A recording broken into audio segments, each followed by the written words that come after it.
Good afternoon, everybody. Stuart Bryan from IM Technology. Thank you for joining us on this webinar. So the subject matter today is Bouncer versus Maître, which is basically about the new cybersecurity realities, how to protect your clients, how to protect your reputation, and then also how to protect your team. I will hopefully be being joined today by Will from ThreatLocker. I am the president of IM Technology. We are an IT services company specializing in cybersecurity that has offices in Connecticut and Rhode Island. Been around since 2003 when it was a much simpler world. So the question that we get a lot is that people, I guess they're kind of tired of cybersecurity.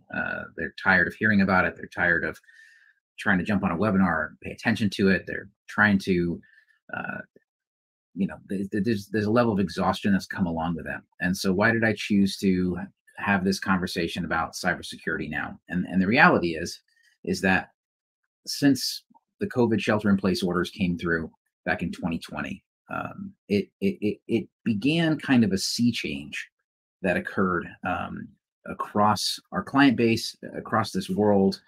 And the sea change was that suddenly about 5 years of technological thought movement occurred. And people suddenly went from maybe allowing some of their team to work remotely to suddenly now the whole team was working remotely, or certain sections of the team, like entire departments, were working remotely. And what happened is that this caused people to have just an entirely different dynamic, both from a management standpoint, even just from things like daily stand-up meetings or however you manage your team, to even just how you manage the cybersecurity controls. And what a lot of companies did, unfortunately, is they actually relaxed cybersecurity standards just to make it so that people could actually do their work, because maybe they didn't have enough of hardware for people to use or what it is. And of course, when kids were doing homeschool, because it was the only that distance learning was the only way to do it.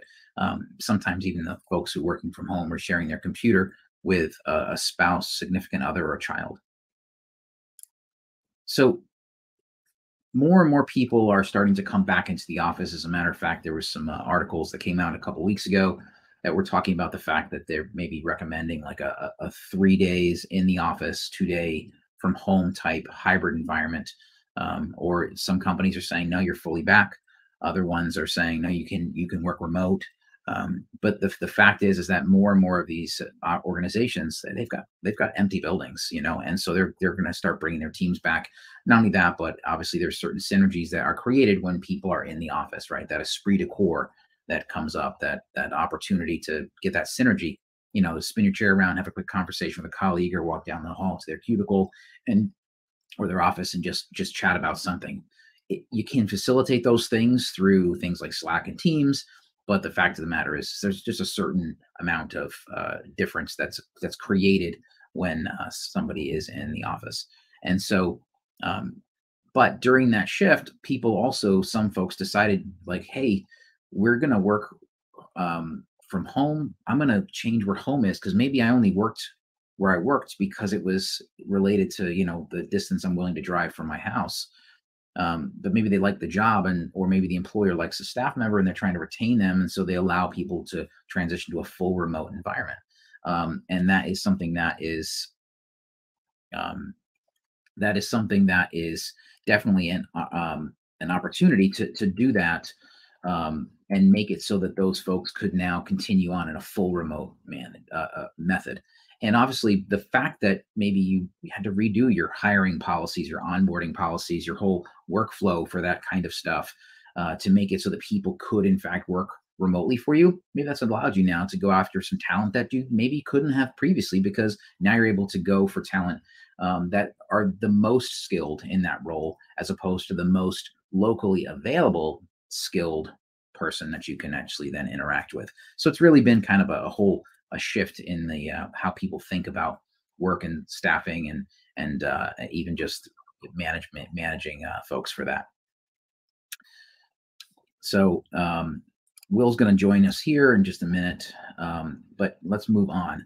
So these are some trends. So cybersecurity is obviously something that people are concerned with, but they're only concerned with cybersecurity because cyber crime has become a profession. It's no longer, you know, lonely kids sitting in their parents' basement or attic, trying to just hack into stuff to, to have fun. It's not that. It's now professional business. Um, and so it's something that is it's been a shift. So just from statistics, um, so cybersecurity attacks, right? So cyber attacks, they don't only affect large enterprises, right? Instead, 55% of businesses, small businesses, reported suffering a cyber attack over the last 2 years. And the average cost of that attack was risen to $200,000. And those numbers are expected to rise up and continue to go onward. And 60% of SMBs that are hit with cyber attacks, they go out of business in 6 months. And another thing that is actually there was a report from an organization called Unit 42, and thanks, Will, for joining us, is there's something called the rise of quadruple extortion. And basically what it is that they looked at some of the dozens of ransomware cases that they took care of in the first half of 2021. And these ransomware operators are now employing up as many as 4 techniques for pressuring victims into paying, including extortion, data theft, denial of service, and then harassment. And the trend that really took off was the data theft, where they're actually then threatening to release sensitive information if the ransom is not paid. And some famous examples obviously occurred where everything from movie files to game design information, even to just business plans and things like that. So it's more than just your information is being held captive and you have to pay the fee to basically release it back to yourself. All right. So the problem is that malware is a piece of malicious software that's designed by cyber criminals, and they do it to steal your data and then to carry out other nefarious behaviors. And the interesting thing is they don't just take your data and then hold on to it for themselves. They will also take it and they'll repackage it and they'll then bundle it with other kinds of data. So everybody loves big data, but big data is used against us by these cyber criminals because the fact that they're actually able to aggregate it and it becomes more valuable. Instead of it's just being the credit card information of 100 clients, it's now the credit card information of hundreds of clients. And so that information becomes more valuable, and it can get spread many ways. You can see up on the screen: phishing, malicious URLs, downloads, browser extensions, and so much more. And I just listed off some common types of malware, some of which I'm sure you're familiar with. Just to give you kind of a brief primer on that, it's ransomware is where they lock up your data and they encrypt it, right? That's the basic version. Virus, that's old school. Everybody's heard of viruses for years, but viruses still exist. Because what happens is when they execute, they replicate themselves, just like in the way a normal virus does. And they can replicate themselves by modifying other computer programs and then inserting their own code. All right, that's something actually happened recently where there was, in fact, a firewall manufacturer. Somebody managed to infect the update, and the update file then enslaved your system if you ran the update. And then a Trojan is where something is actually hiding inside of something else. And basically that's typically used to steal financial information and or ransomware. It's one of the most dangerous forms of malware. And then worms are basically just kind of like fancy viruses. And I know I'm oversimplifying that, but basically their job is just to continue to replicate. And in the replication, they're destroying data. Keylogger is what it sounds like. It's literally take the keys, it tracks them. You hit the key, it knows what key you hit. And so it's able to physically capture anything that you're typing in on your keyboard.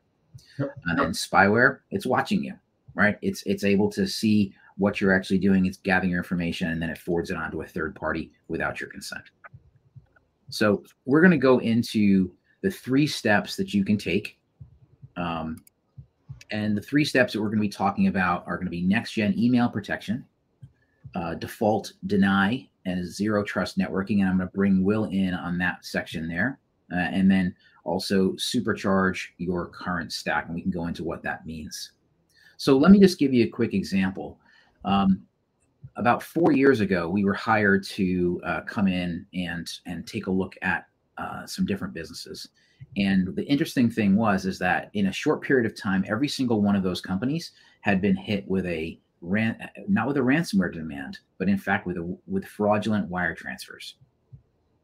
And the reason I bring this up, and the reason I'm talking about this today, is that in each case, those companies had traditional means of protection in place.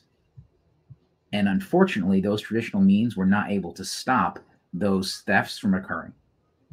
And so since then, I have been obsessed with trying to figure out a better way to make it so that we could help our clients understand what it is that they need to have in place, and as well as upgrading the security stack of the clients that we have today. And then just looking for, instead of being brand loyal, it's outcome loyal, looking at what's really the desired outcome and then going for that. So that's kind of the journey that Will and I will take you through today. Is just as things have evolved, these are the new ways that these tools have evolved to be able to deal with these things. All right. So next gen email protection. Next gen email protection is basically, it's API based, which is an application program interface. What it means is that you don't install software, right? It's not how it functions. Instead, the program over here and the program over there, they have the ability to kind of integrate with each other. And then they interface, and that interface allows those things to then interact with each other. Traditional spam protection is old, almost as old as email, right? It's built into Outlook, it's built into Gmail, it's built into Hotmail. You have the spam protection, you get the junk email folder. Okay. The problem is that traditional email, it actually allows bad email to be delivered, right? The spam protection lets it go into the junk folder. And if you go into the junk folder, you might open the bad email. And even some of the more enterprise level solutions, they're still delivering bad mail. And I know this is true because we've had cases before where people would actually forward a message to somebody else in the organization, say, "Oh my gosh, check this message out. This is definitely spam or a phishing email or something," and they'd forward it on, and the next person would open it as well, right? And so it allows these bad things to be delivered. And in addition, when you install a traditional gateway spam solution, and there's lots of companies who offer it, Mail Protector, there's Proofpoint, there's Barracuda, lots of different ones that are out there that do this. They require you to go in and actually modify the records that are on your domain name. So my company's got i-mtechnology.com. We have to go to the actual place where that information lives and modify that. And that can lead to configuration errors and maybe mismanaged or undelivered mail, right? The API email solutions, they can actually go further in that they're not operating at the email gateway level. Instead, what they're doing is they're actually operating at the level where it's the mail server itself. They're interfacing with the actual service. And so the challenge is that if you're going to do that, it's now, or I guess the challenge, the opportunity is that it can now operate differently. So what it can actually do is it can, let's say an email is going to go to somebody and it manages to get through the detection. They open the mail and the mail gets identified as being malicious. The service can actually go through, the software can go through and literally look for all matching versions of that mail and delete it. Even if it's already been delivered to somebody's mailbox, it can just delete it and pull it out. In addition to that, it can also delete it before it ever gets delivered to the mailbox. So it never even has to worry about whether or not, you have to worry about whether or not the employee who's failed all the phishing education tests is going to be the one who clicks on the bad email.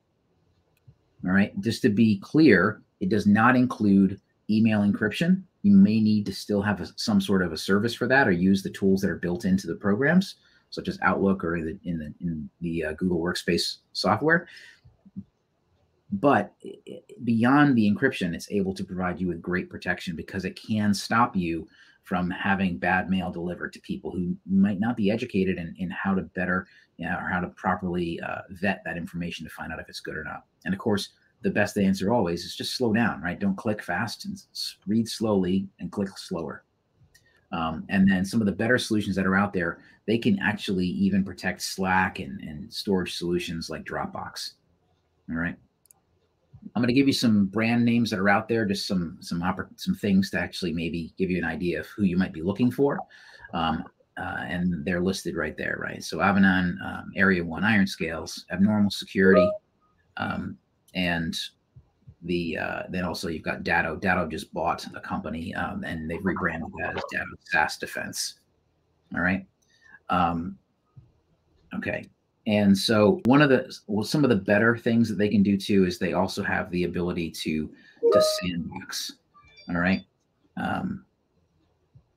And sandbox means it's the ability to actually open something up and see what happens prior, and it's not done in a production environment, so it actually can see the behaviors of something and then learn from that as to whether or not it's safe. Okay. Right.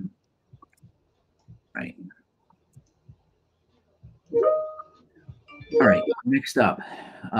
Next up is actually going to be step 2, which is basically default deny and then ZTN. So we're going to start with default deny, and at this point, I'm going to basically I'm going to see if Will can maybe do a demo of what I'm talking about. But basically, let me just kind of give you a framework of this, right? I'm sure some of you are iPhone users, all right? And if you are an iPhone user, you know that when you install a new program or update the OS, Apple's going to has a system that's pre-programmed to alert you for when that program asks for access that you may not want to give it, right? It warns you, hey, this wants to get your hey, this wants to get your contacts. Hey, this wants to do this. Windows does not. Desktop operating systems do not. And so the programs on each of our computer, they have all the permissions and all the access that we do as users. So if I'm using Google Chrome, it has all the permissions that I do as a user. If I'm an admin, it now has administrative access to my computer and any data that is connected to my computer, right? And so the problem is that we have no idea what these programs are doing or accessing behind the scenes. Matter of fact, by default, browsers like Google Chrome, they have access to command line functionality and the ability to interact with kind of the underpinnings of the Windows operating system itself. Will, can you do you have the ability to go in and maybe show us what I'm talking about? Absolutely, absolutely. So let me go ahead and share out my screen here. 2 monitors. Bear with me. The reason I want to show you this is because this is something like spam we all understand, but this is the kind of thing that is different and is new, and so you might not actually have a framework for what we're actually talking about. All right. So with a zero trust type technology, you get the ability to establish a policy list of applications that you actually want to run within that environment. Once you've secured that site down, okay, and you've established what you do want running, should a user go out to the internet, download any application, good, bad, or indifferent, Threat Locker is simply going to prevent that user from launching it. Hang on, let me go to my so I'll go to Explorer here. I'm going to go to my downloads folder. I've already downloaded some applications to be prepared for today, but I'll use an application called EarthNView. So, maybe that one won't do it. I'll do TeamViewer. Nope, I got that one too. Here's ShareX. That's what happens right there. User gets a block. Okay, they then get a prompt, and they'll have to submit that request in order for someone to make a decision as to whether or not that application can run. All right. This is essentially going to stop your users from installing whatever they want within the system. Now, let's take that not only for applications, but as Stuart mentioned, okay, one of the other things that's becoming a problem, that's the request right there, are going to be your Chrome extensions. And it's one of the challenges for administrators today because as Stuart mentioned, any user can install them on their browser. All right, they just simply open up their browser. All right, they visit whatever Chrome or web store they want, and then they can attempt to install that browser. And once it's running, it pretty much has access to everything on that computer. All right, so what I'm going to do here is I'm going to visit the Chrome store. I'm going to try and install any random Chrome extension. But now with our product in place, our zero trust technology, doesn't matter what they try and install. You know, they click on it, they add it in, it's going to get blocked. They're going to have to submit the request. And then once again, someone within IT administrator makes a decision as to whether or not it can run. Okay. Your Chrome extensions are one of the latest vectors for fileless ransomware. Because once that Chrome extension gets installed, it can call out to PowerShell, it can call out to command prompt, it can call out to run DLL. And these are those administrative tools that are being used on the back end to further their exploits. Okay. So once you get this, this threat locker agent installed, you get to control what runs in the environment, PowerShell scripts, batch files, Chrome extensions, executables, you name it. But what we also do, besides just preventing things from running in the environment that you don't want to run, is we add an additional layer of what's called ring fencing. Now, many of you are aware, all right? Emails get sent out. They may have Office documents contained within them. Sometimes those Office documents may have links. And if you click on that link within that Office document, you could potentially further an exploit. All right, so let me go to my documents here. Where is my ring fencing? I lost my file. All right, bear with me, folks.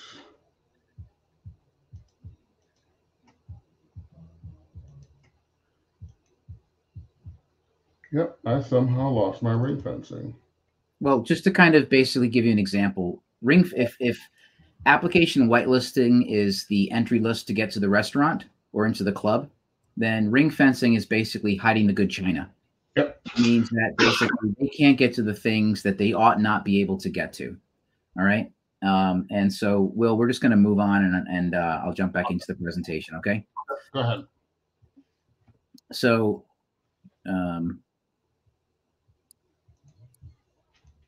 me just start that here. So basically, like Will was talking about, it's programs that have the ability to get into the places of your computer that you really don't want. All right. And in addition to that, and these are the things to look for in that kind of default deny environment, is we've moved from a situation where pretty much there's not a ton of programs that companies run.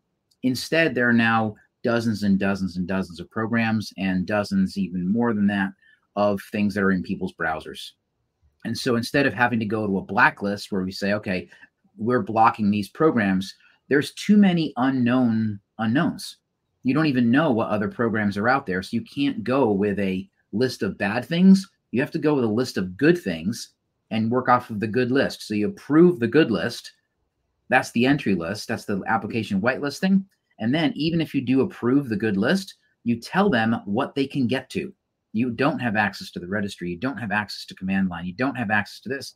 And then the better solutions in this space take it a step further, and they also let you actually tell the programs what data they can access, and the data, it's folders like let's say you had a QuickBooks directory.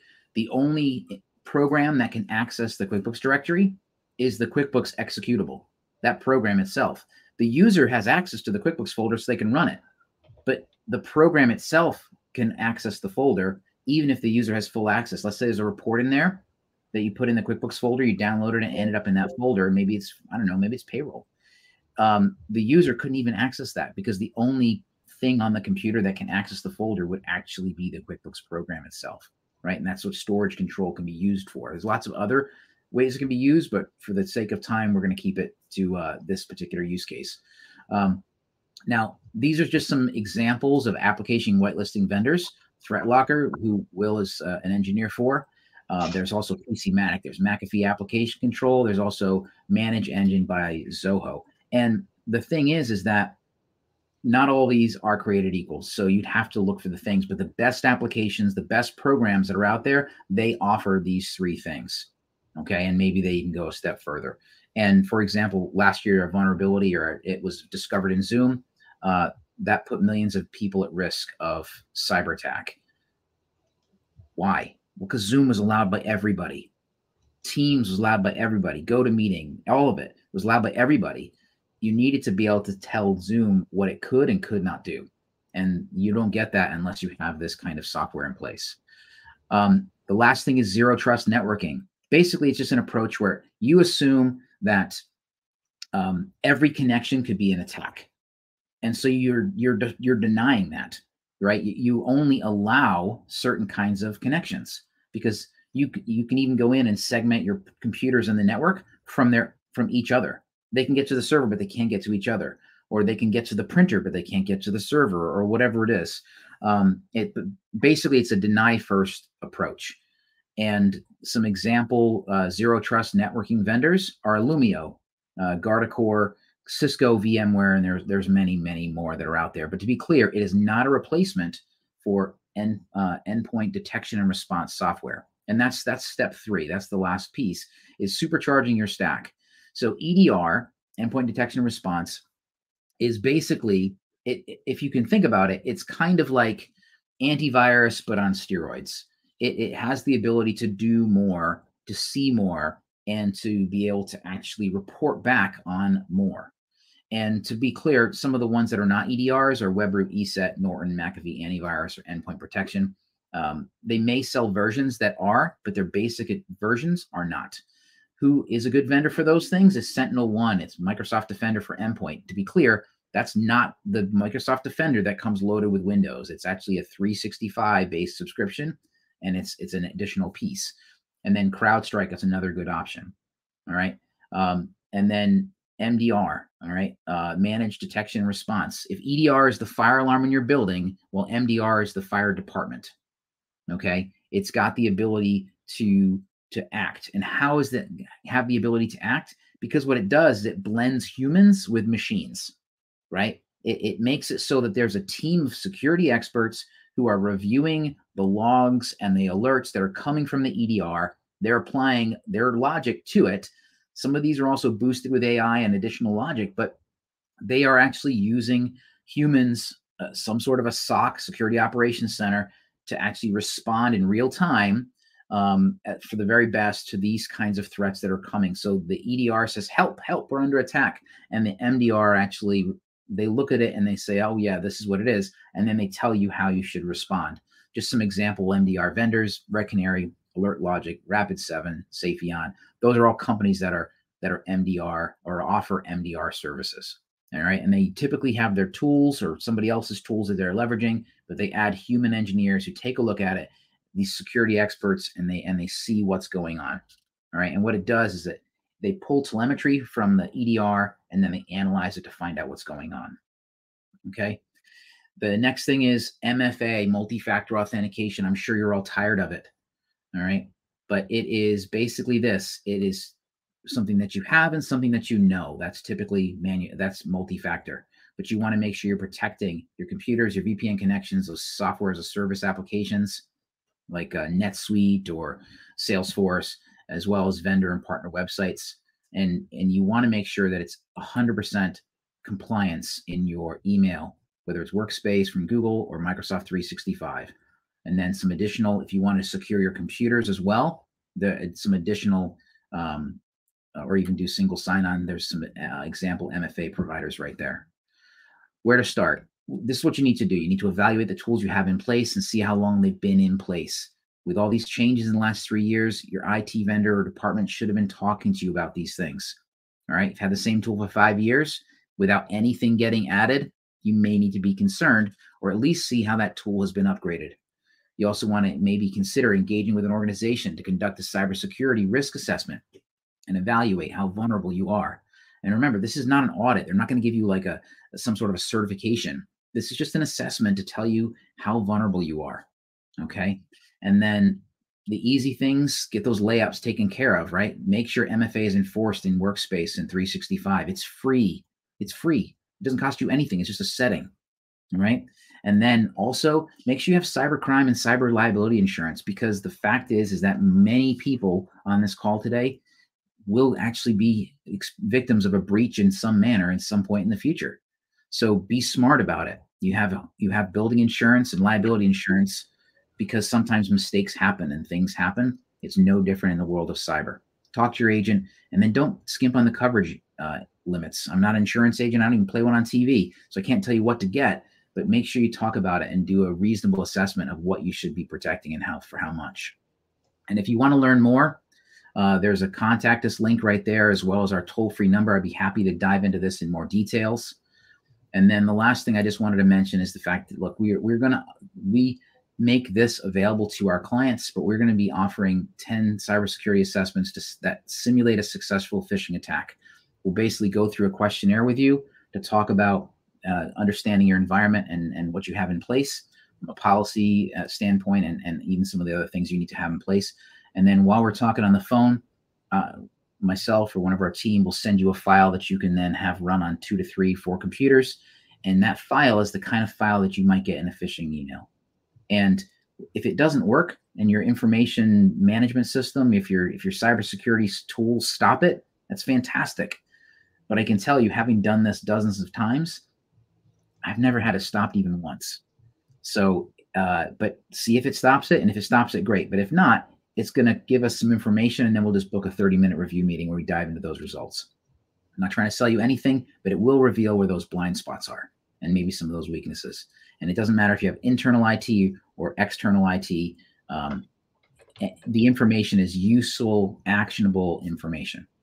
And again, if you want to find out more, you can go to our website, click the contact us link, or you can call our toll-free number. We are a Providence Chamber member, just like some of you are as well, and we'd be happy to connect. So, all right, that's it. We did this for 30 minutes. Our time is up. I appreciate you staying on, and if you have any questions, feel free to reach out. But I'll leave you with this thought. I was in a meeting the other day with Marcus Lemonis from The Prophet, as well as the CEO of Camping World. He commented on the fact that they just had a ransomware attack on their business. Even though they didn't lose data, he said that the thing that he hadn't been able to plan for was the trauma that his legal and his IT departments suffered as a result. And also the now fear of technology that many of his team have, where they're stopped using tools because they're concerned that those tools could be turned against them. So I only bring it up because the reality is that these things can happen. It's better to know where those vectors are, where those opportunities are that Will mentioned appear, so you can kind of, we're in the boat. We want to make sure we're stopping those leaks before we sink. All right. Anyway, thank you very much. I appreciate your time today. And again, if you have any questions whatsoever, feel free to reach out. And I hope you have a good rest of your day. Yeah, and if I could add one more thing, guys, if you're going to continue using your traditional security products, it's not a matter of if, it's a matter of when. All right. So like Stuart said, take a moment, do some investigation, find out. He can find the holes and we can patch them for you. Thank you very much, everybody.